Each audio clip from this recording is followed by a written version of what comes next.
The music industry is insane. The public has witnessed many deaths of musicians in their prime over the years. Addiction, suicide, and homicide are not uncommon among musicians and artists. Hundreds of people have experienced it, including John Lennon, who was shot to death by a crazy fan, and Janis Joplin, who overdosed on heroin. It's no big surprise when rock stars die by certain means, though there are many instances of death in music history that are difficult to explain. It also describes a tiny number of artists who have passed away too soon, in ways that are so mysterious. Since musicians typically live crazy lifestyles filled with excesses and unusual events, it would be safe to assume that their passing would be equally memorable. In this video, we will discuss 5 legendary musicians who met their demise in ways that defy belief. Let's start with the shocking death of Brian Jones.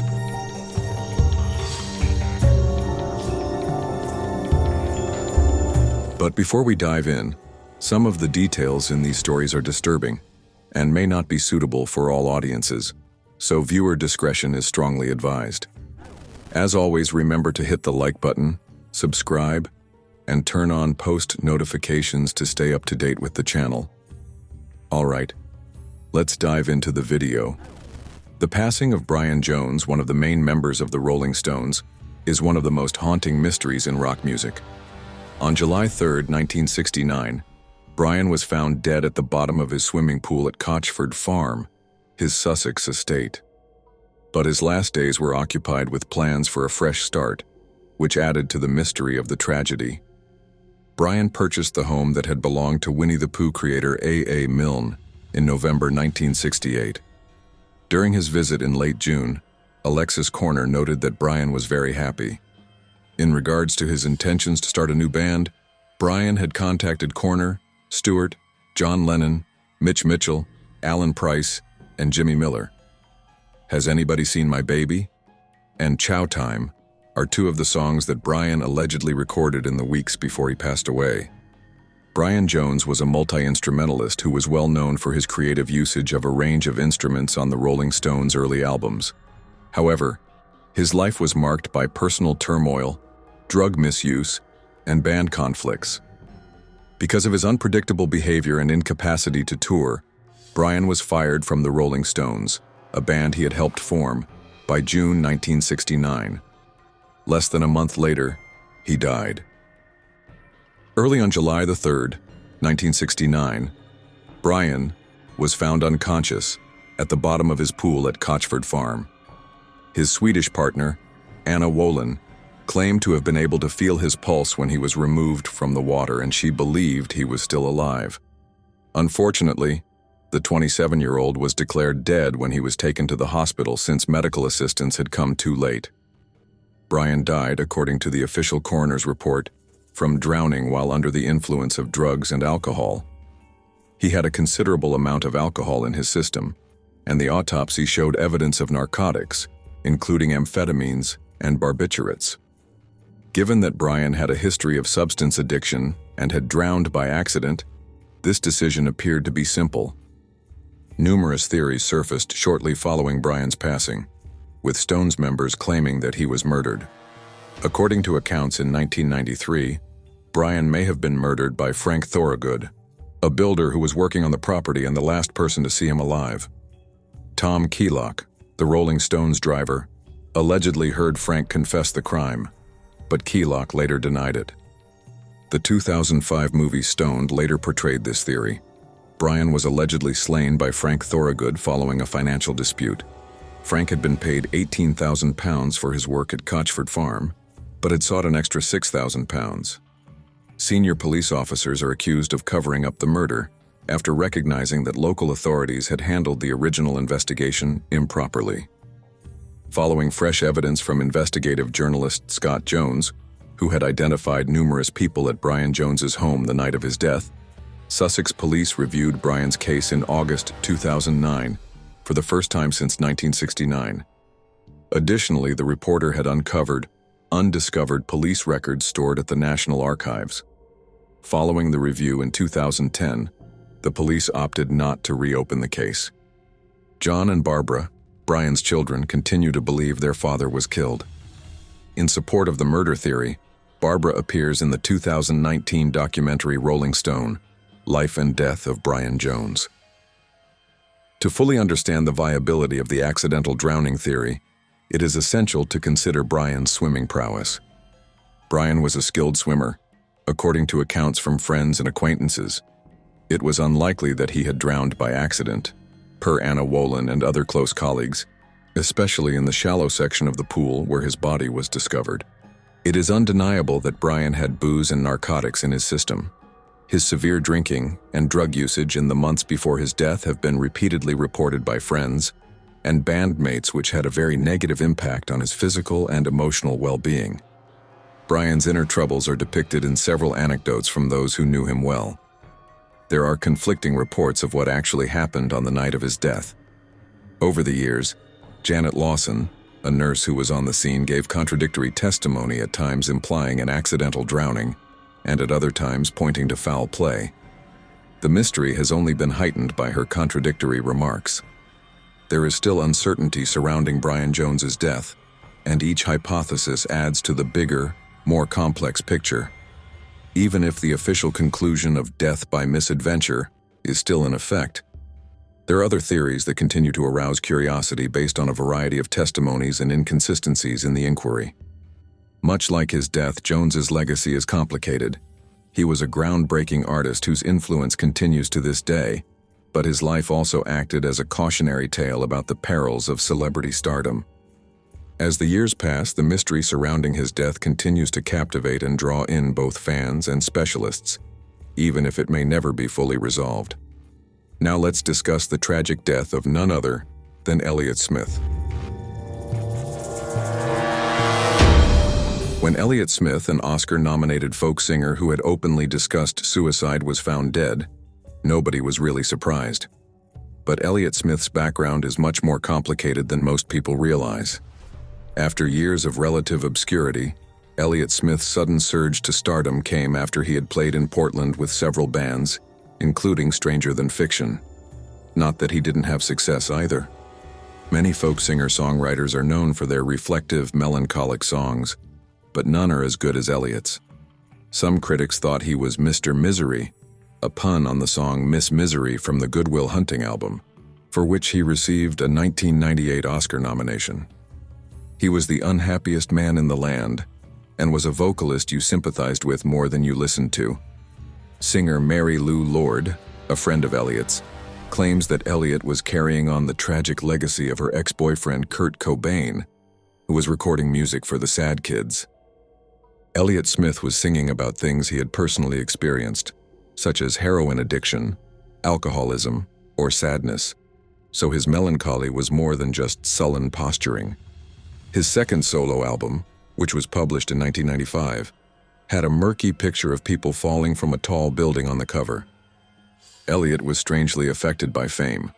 Although he had always enjoyed writing and recording, he was not a natural on stage. He grew more and more paranoid while recording his last album.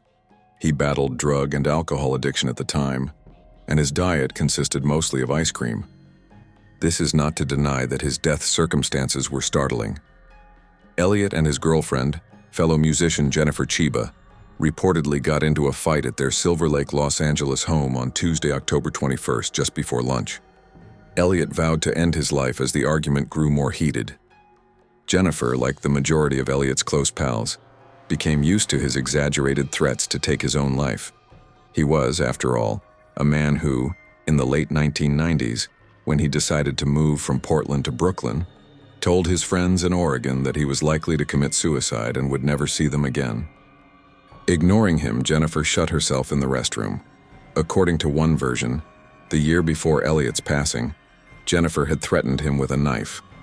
According to one version of Jennifer's story, she heard a bang after being inside for almost 5 minutes. Peering into the kitchen, she opened the bathroom door and saw Elliott standing over the sink, a kitchen knife protruding from his chest. After that, she gave him CPR, drew the knife, and tackled him. She then called an ambulance after waiting for an indeterminate period.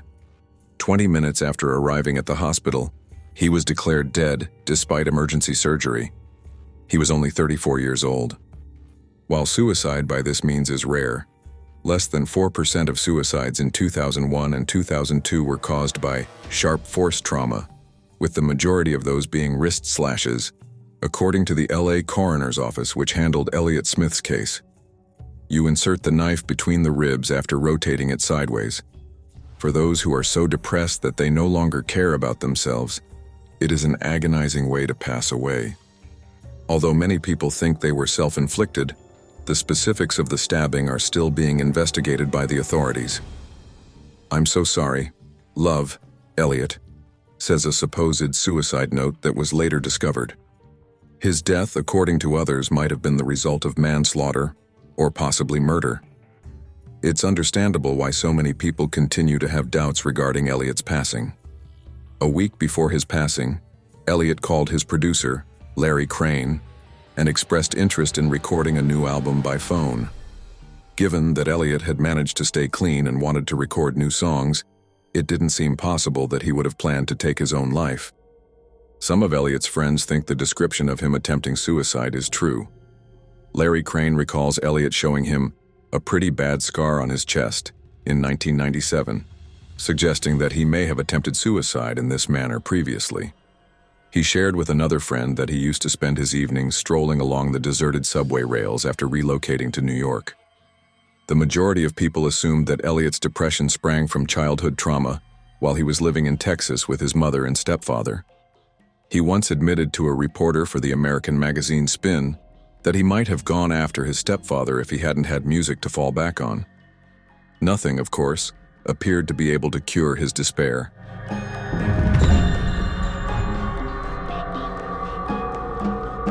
One of the most well-known rock stars of his period was Richie Edwards. He was the guitarist for the Manic Street Preachers and disappeared from his hotel room in London on February 1st, 1995. This rock god disappeared after checking out of his hotel. Later, his vehicle was found close to the Severn Bridge, a well-known suicide location.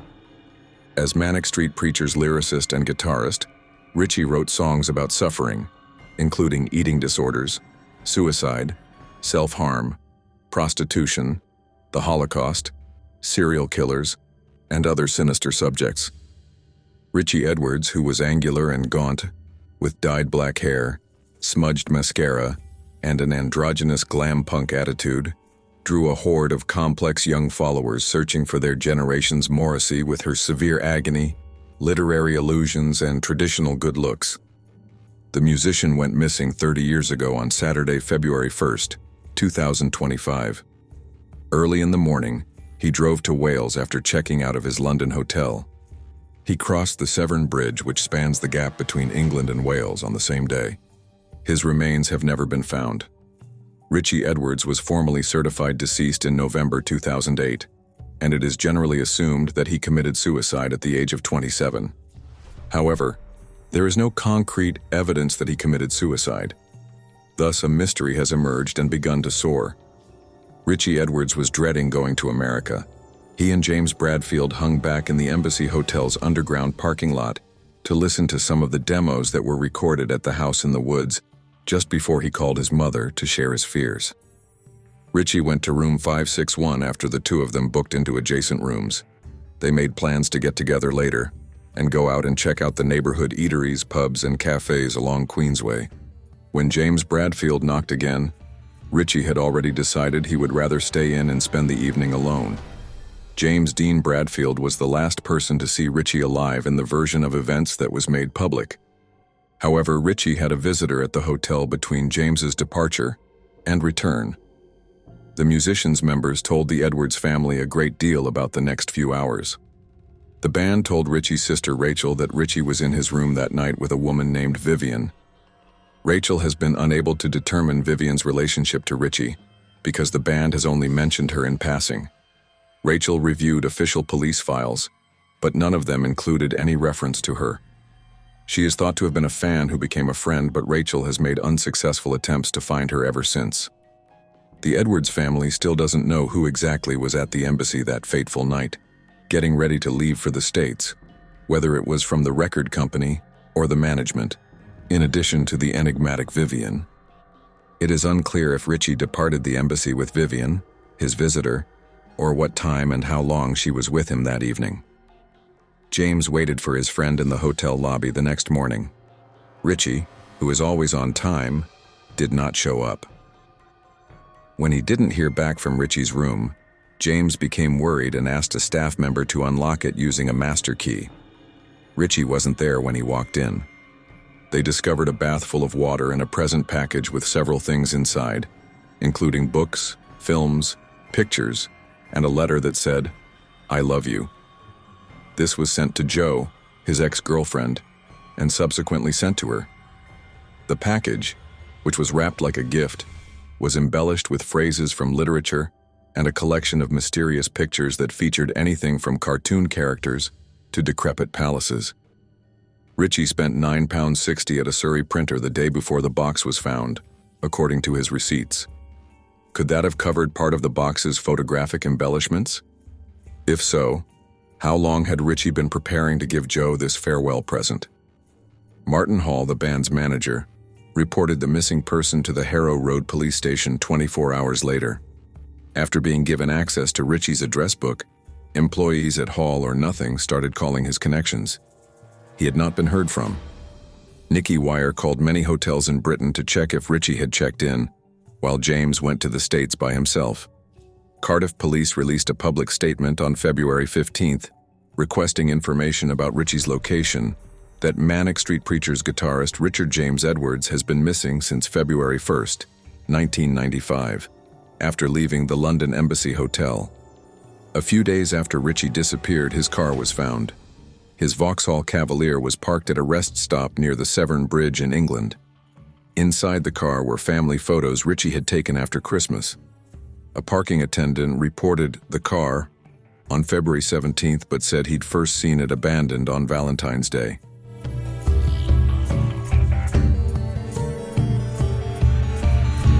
Before we continue on, if you are enjoying the story so far, please remember to hit that like button and subscribe to the channel. And if you don't like it, let me know down in the comments. Your support truly means everything. Alright, back to the video. The life and career of Bobby Fuller, a teenage musician from El Paso, was cut short. Bobby Fuller's cause of death is still unknown. It could have been suicide or murder. Music ran in Bobby Fuller's veins from birth. While his brother Randy learned to play the guitar and trombone, Bobby Fuller learned to play the drums, piano, and trumpet as a child. Bobby Fuller wanted to major in music while he was in school, but he decided that school wasn't for him and stopped going to his classes before midterms. He looked up to Roy Orbison, Elvis Presley, and most importantly Buddy Holly, a fellow Texan. Bobby's parents tried to convince him to finish school, but he was adamant about pursuing his musical career. Jack Leffler, Bobby's half-brother, was killed.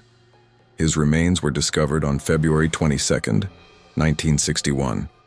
His illicit contacts are thought to have contributed to his death. Bobby was deeply affected by the death of his half-brother, but it was this experience that made him more determined to continue his musical career.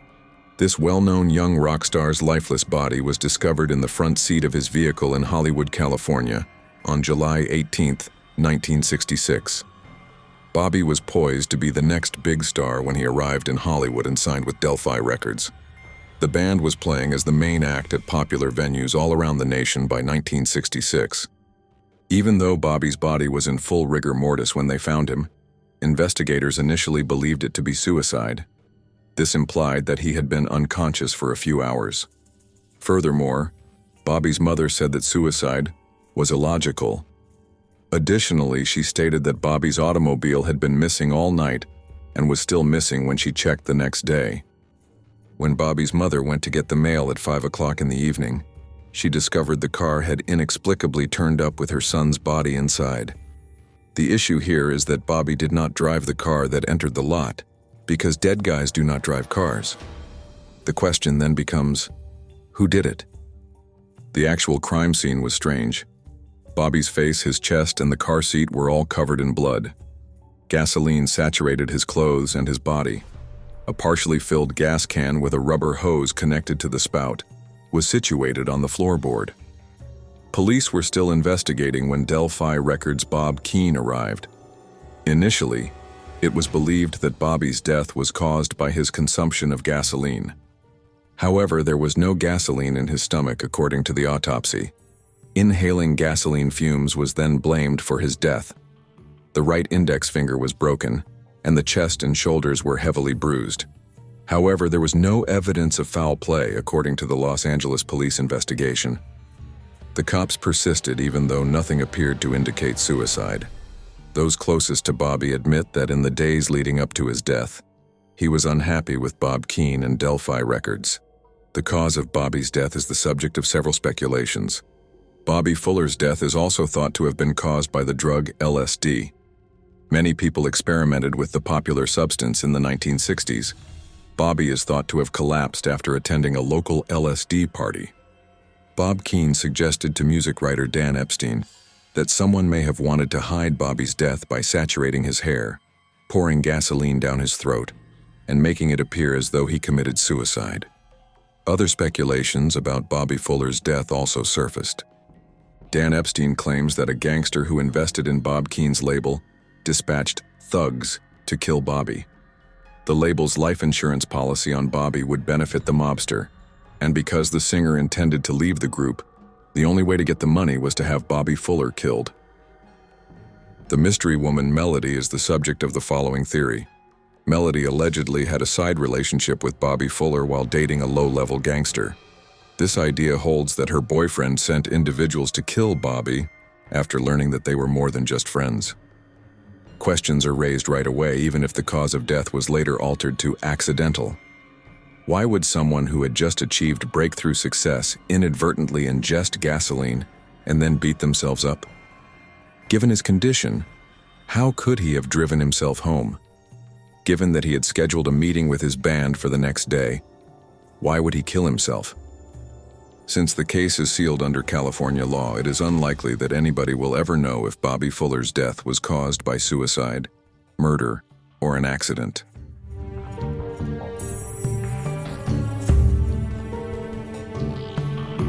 The legendary king of pop, Michael Jackson, sadly died in his home under mysterious circumstances. His passing sparked a flurry of conjecture and conspiracy theories, with some speculating that he may have planned his own suicide to get away from the debilitating debt and public scrutiny. Michael Jackson owed an estimated $500 million at the time of his death, putting him in dire financial straits. Some speculated that he may have faked his death as a last resort to ease his financial obligations due to his enormous debt. His family's apparently composed manner in post-death interviews and the lack of obvious tears during his funeral only served to confirm these concerns. Even though they were subjective, these observations fed the suspicion that something was wrong and added to the circulating suspicions. Even a diary allegedly written by Michael that described a scheme to stage his death was the focus of rumors. Nevertheless, no concrete evidence has ever been offered to support these assertions. Following his official death, sightings of people who looked like Michael added to the story's complexity and sparked fresh ideas among his loyal followers. According to the official cause of death, Michael Jackson, at 50 years old, passed away in Los Angeles, California, on June 25, 2009, from acute propofol intoxication.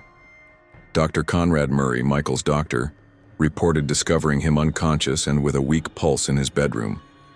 At the Ronald Reagan UCLA Medical Center, Michael was declared dead despite undergoing cardiac resuscitation and contacting emergency personnel. Michael's death was later determined to be a homicide by the Los Angeles County Department of Medical Examiner coroner. Acute propofol intoxication, which was made worse by the anti-anxiety drugs he was taking, was officially declared the cause of death. Following his involvement in Michael's murder, Dr. Murray was found guilty of involuntary manslaughter and sentenced to 2 years in jail. Before his death, Michael was gearing up for his farewell tour, This Is It, which was scheduled to begin in London. His untimely death led to a record-breaking increase in internet traffic and a sharp rise in his music sales. An estimated 2.5 billion people watched Michael Jackson's broadcast memorial ceremony, highlighting the influence of his music and his ongoing appeal on a global scale. Following his passing, Michael's estate and Sony Music Entertainment reached a profitable agreement that allowed for the release of posthumous albums and secured the distribution rights to his already existing songs. His death and its circumstances are still being closely examined. Michael took part in his upcoming concert's rehearsals the day before he passed away. He apparently showed a lot of energy and excitement during the practice, which went into midnight, despite his initial symptoms of laryngitis.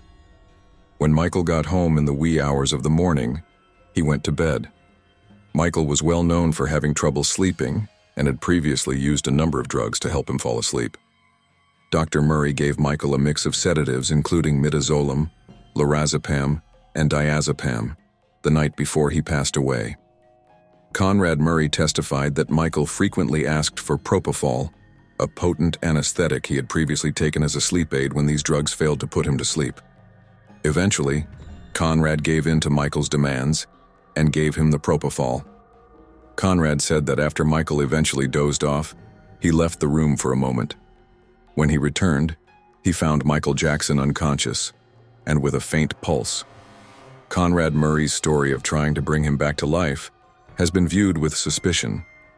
In his testimony, he described doing cardiopulmonary resuscitation and giving medication to prevent a sedative overdose. His CPR method was later criticized for being unconventional, though. Conrad also did not call 911 right away, stating that he was not familiar with the address of the residence and that there was no landline telephone. Later, it came to light that Conrad Murray failed to notify emergency personnel and instead made a number of private calls on his cell phone within an hour of finding Michael unconscious. About an hour and a half after Michael was first discovered in danger, a security guard finally made the 911 call. When paramedics got there, they discovered Michael in complete cardiac arrest. Michael Jackson was declared dead at the hospital, despite their best attempts to resuscitate him.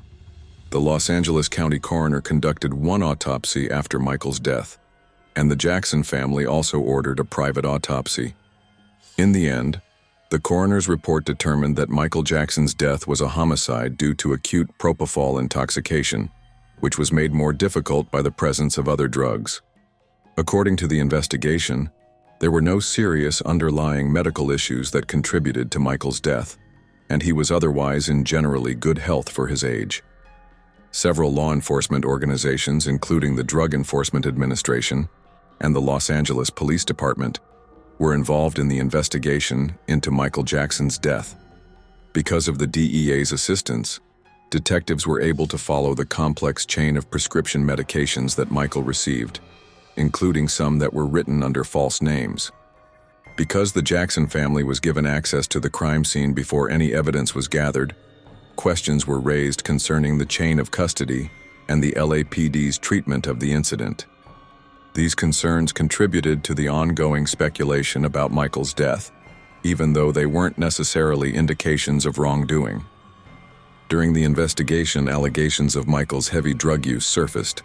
He had reportedly taken sertraline, alprazolam, propofol, and other drugs. The fact that these medications were in his system and at home sparked concerns about the behavior of the doctors who wrote the prescriptions. Michael's history of utilizing medicines to deal with his insomnia and the demands of his job also sparked concerns. Janet Jackson, his sister, even asserted that the family had tried to intervene before his passing, but had been prevented by security. Propofol, the potent anesthetic that was shown to be the main cause of Michael's death, was the main focus of the study. Known as milk of amnesia, the medication is usually administered in hospital settings for surgical procedures. There were severe worries regarding the possible abuse of this harmful drug, given its usage as a sleep aid and its presence in the Jackson home. According to reports, Michael asked several doctors for propofol, but some of them refused to prescribe it because of its hazards. The inquiry also looked into Conrad Murray's involvement in giving Michael propofol, which ultimately resulted in his conviction for involuntary homicide. Several governmental agencies, medical experts, and witnesses were all involved in the complex and multidimensional inquiry into Michael Jackson's death. The circumstances surrounding his death continue to spark discussion and conjecture, even though the official cause of death has been determined. Conspiracy theories have grown as a result of his notoriety, financial difficulties, and the controversial circumstances surrounding his passing. For years to come, the world will be fascinated with Michael Jackson's reputation as the king of pop and the mysteries surrounding his sudden passing, regardless of whether the suspicions of a staged death are accurate.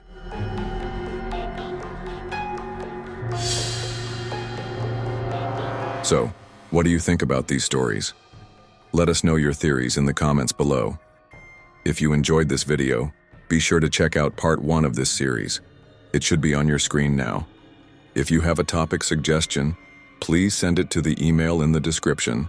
And as always, remember to like, comment, share the video, and subscribe to our channel. And remember, the only thing scarier than these stories is missing out on our next video.